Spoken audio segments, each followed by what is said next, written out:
Hello, Ocho Libre here with another adventure out of the box, and this time down to Beverly Hills in Los Angeles to the Gagosian Gallery for an exhibit on Jean-Michel Basquiat. I just learned you're supposed to say Basquiat. The T is silent. It's a French word. This is the third video I've made on Basquiat, one from the King Pleasure exhibit in Los Angeles put on by the estate, as well as the Broad Museum, which is not to be missed.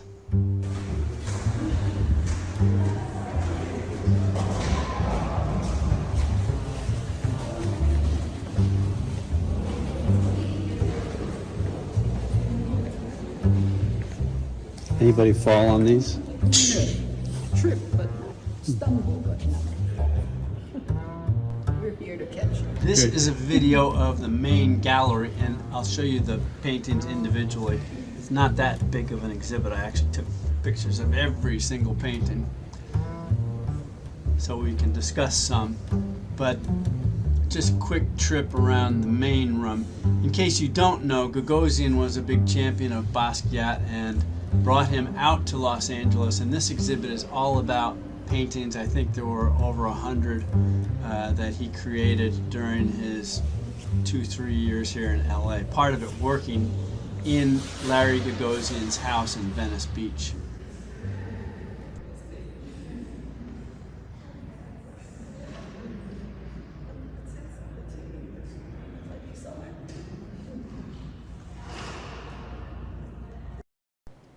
This one is called Pink Parker. I couldn't find a whole lot of information on it, but it was done in '83. It's 48 by 38. It's owned by the estate of Basquiat.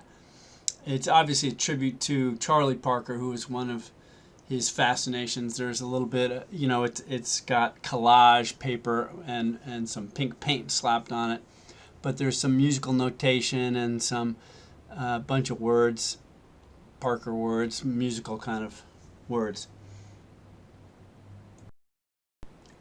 This is Untitled from 1984. It's 84 by 89 inches. Supposedly it is from the fence at his studio. This is on his second trip to Los Angeles, where he had a studio about a block and a half from Larry's house in Venice.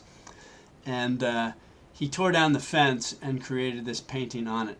Later he created several more, some of which you'll see from this fencing material. It's an obvious tribute to Rauschenberg stuff and creating art through found materials. For some reason, I don't like these. We could discuss them for hours just on his idea of using these and the possibility that the slats may represent the ribs of man, etc., etc., but take it for what you will. The next 4 paintings on the next wall are all triptychs, 3 narrow panels, and the first one is called Horn Players. They're all about the same size, about 96 by 75, and this one's owned by the Broad, and I've seen it hanging in the Broad, and it's obviously a tribute to Charlie Parker, Dizzy Gillespie, the jazz music that Basquiat liked, a lot of his graffiti type symbols. The next triptych, very similar in coloring. I love the bright blue against the black. It's just filled with heads, parts of heads, body parts, supposedly a woman's body on the left, and names of parts of the body, loin, knee, elbow, words crossed out, lots of oil stick on top of the acrylic, a lot of his symbols, the crown everywhere. Graffitiism, Nero, you can see there, the Greek god, I think. You could study this painting for hours. I find it fascinating. This one's called Fred, and we'll talk more about Fred Hoffman in a little bit, but it is covered in collage.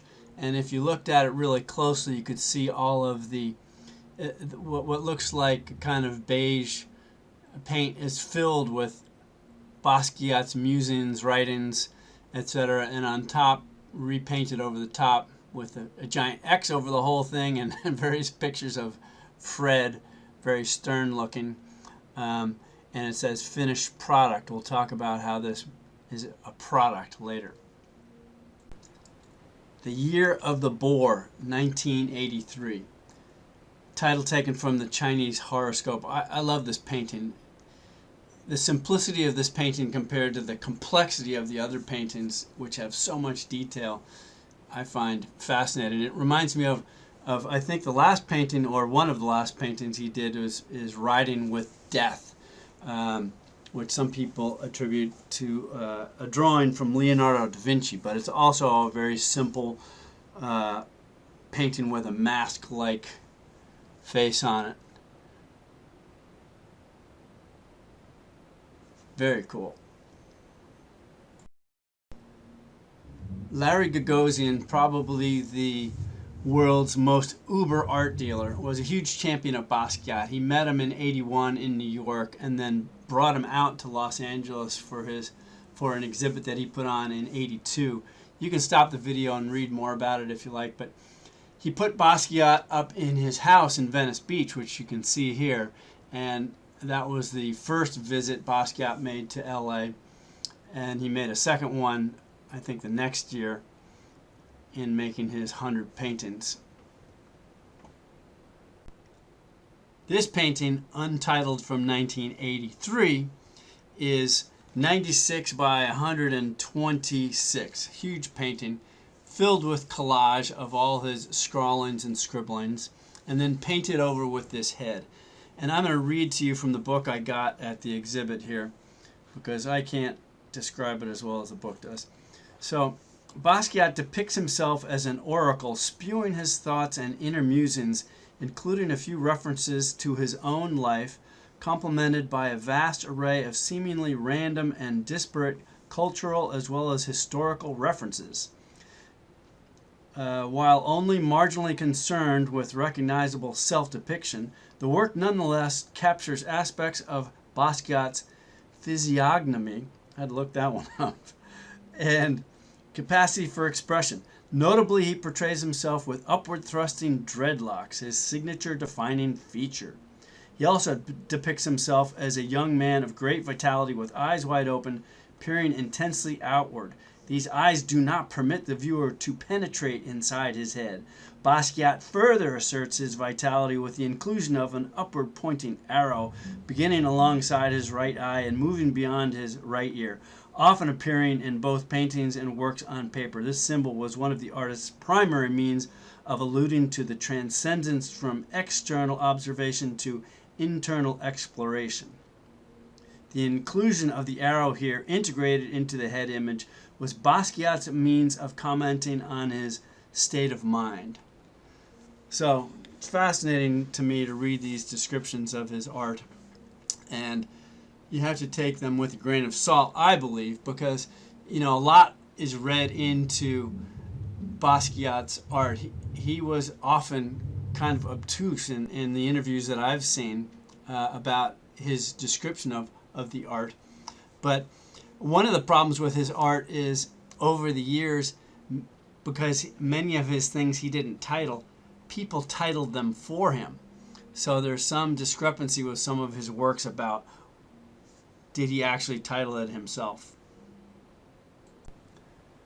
The next three paintings, and I won't go into as much detail here because we are only in the first gallery, but they're all about the same size, 88 by 77. This first one here is called Carbon Oxygen, done in '84, owned by the Hall Art Collection, LLC.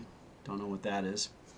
But, a colorful, good example of Basquiat's art, and I love the large size of it. So I'd like to take a minute to talk about this one. It's called Lead Plate with Hole.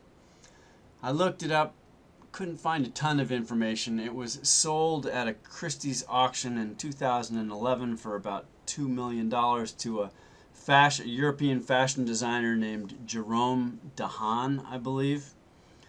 And it's about 86 by 68 inches. It's got silk screen in it. We'll talk more about that in a minute. But if you look at, I mean, first of all, it's a big painting, and it's bright yellow. It's got great color, great vibrant blues. It's filled with skulls or masks or African heads, whatever you want to call them. He's painted over a lot of the painting, which you can kind of whitewash over it so you can see some of it in the background. It's also got spaceships with flying men.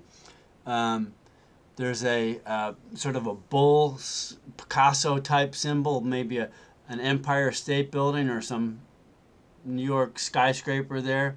Some other buildings that are Middle Eastern or Russian or Chinese or something like that. Then, if you look closely and upside down, there is, some scientific formulas. Looks like some numbers and chemical, atom diagrams, all kinds of stuff. There's the words "the apple of Sodom," and then a bunch of stuff that's crossed out. You gotta wonder what went on in Basquiat's mind. I mean, it's kind of part a kid watching cartoons and another part really sophisticated knowledge of art history and just a flow of stuff. I thought I had weird dreams, but this guy must have been on a whole nother level. This last one in the first gallery is also untitled, from 1984, owned by the Shore family collection.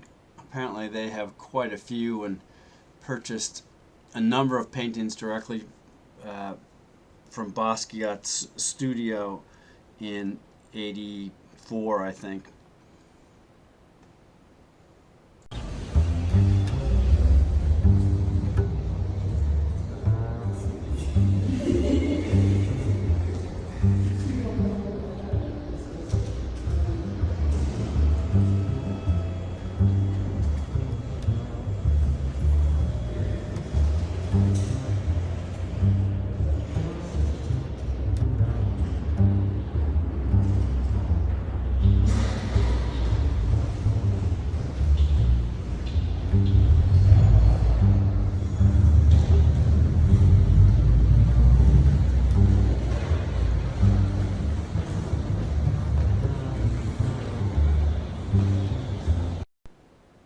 Okay, I lied last time about going through them quickly. This time, the rest of these paintings, I'm going to talk about this one, but the others I'm going to glide through.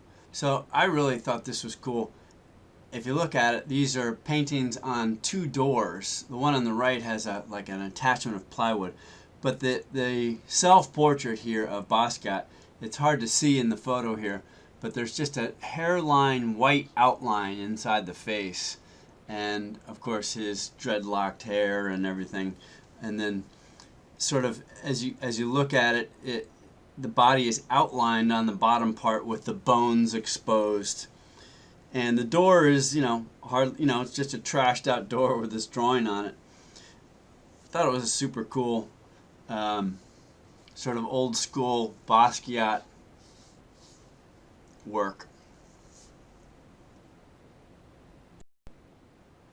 Okay, next we have plastic sacks. This one, several of these are under glass. Next one is price of gasoline in the third world. This is a two-piece part. Then we have future services versus the man, 1982. You can see it's on those slats. The following one, museum security, 83 by 83, is a well-known painting of his. And the final one is called Hollywood Africans. Another one, it's under glass here, so it looks a little distorted, but another popular painting of his. The next three are all fencing material paintings.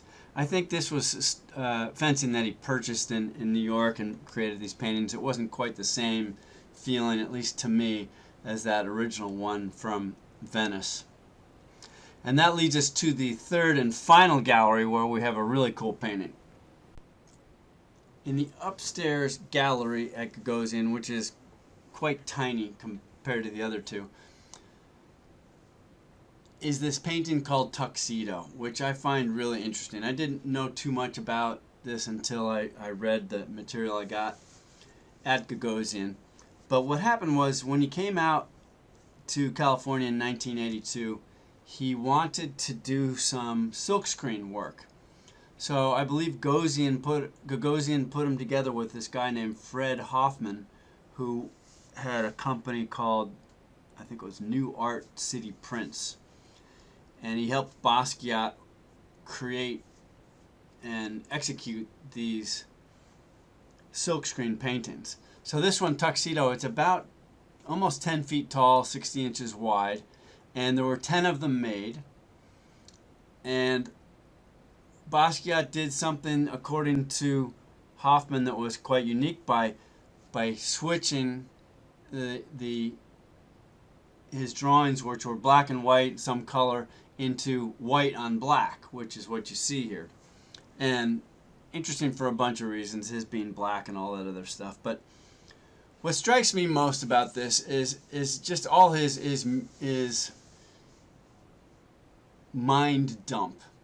And I've read this whole painting, and if we take just a section of it here and look at it, these are, I think there are 10 different drawings, as they're called, of his that are collaged together to create this silkscreen.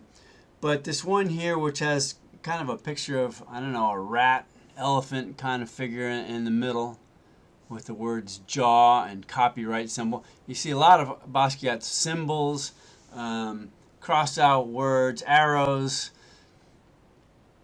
little sketches, but this one, it says fossils. It says 37, plate 1113, ego, papa, diving bell, a drunk, a liar, number 1 a drunk, number 2 a liar, Pope Alexander the Sixth depicted as an anti-Cristo, copyright symbol, uninhabited by white men, emerald cross, Venus inlay, Alex the Sixth, Borgia, 45, sack of the Goths, sea monster, king of England, 1520, John, abuelita is grandmother in Spanish, Louis the 12th, Henry the 8th, Charles, Emperor, King of Spain. So obviously a lot of European stuff here, but you know, maybe somebody can make sense out of, you know, what he's thinking, or if there's a particular point to all these different parts in this painting. But I find it fascinating, but I don't really follow it. I'd love to have somebody explain it to me if there's a point, or if it's just simply a mind dump. Anyway, fascinating. And so this was the big painting in the upstairs gallery. This painting is called Tuxedo ND. I didn't realize it until after I got home and I was reading the book I purchased, that this is one of the 10 copies of Tuxedo. But apparently there were some mixed reactions to the idea of Basquiat creating 10 pieces of art, and so he took this one and he actually painted over it. So if you look carefully, you can see it's covered over. He also uses some oil stick and some collage on top of the silkscreen. And then finally, this painting here, if you go back to Gallery 1, you'll see there's an original painting with a lot of collage on it, and this is the silkscreen version of it. So if you can get down to this exhibit at the Gagosian Gallery, I highly recommend it. It's really great. If you can't, you can purchase this book, which I purchased as well, from Gagosian. It's on their website. Another interesting book, if you want to find more about Basquiat, is this one, Widow Basquiat by Jennifer Clement. It's about Suzanne Malouk, who was his girlfriend in, I think, 1980, right when he first came to the city after leaving home, and she remained a friend of his until his death in 88. So that's it for the Basquiat tour. I hope you liked it. Obviously, I'm no expert on this stuff, and you can get into some really heady discussion about Basquiat, but I love his stuff, and I hope you enjoyed seeing some of his paintings. All right, see you next time.